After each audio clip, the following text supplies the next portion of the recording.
Yes,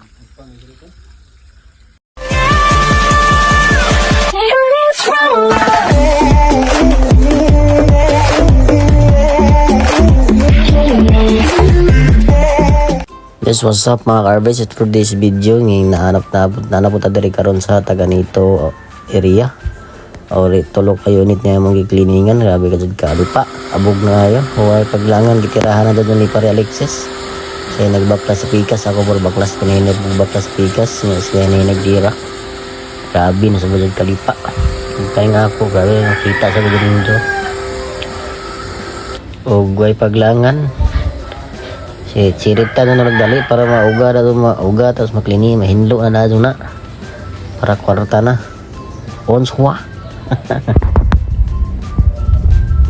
Grabe sa kalipa gitirahan po sa mga isa para kadad mo nagdali.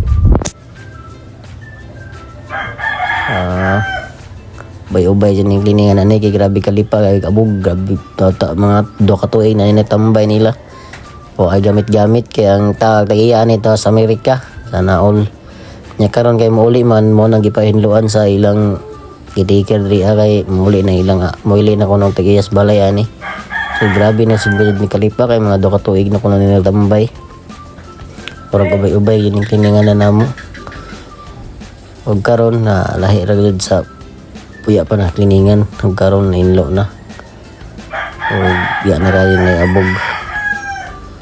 Og mara to guys, so kinsa tong gusto mo kontak sa amo kontak ka lang ninyo. Og mara to dagang salamat. So kani nga time na adtan may gulan pero mara na mga nabuhi. Iba naman isa ka wan. Og mara to, God bless. Bye.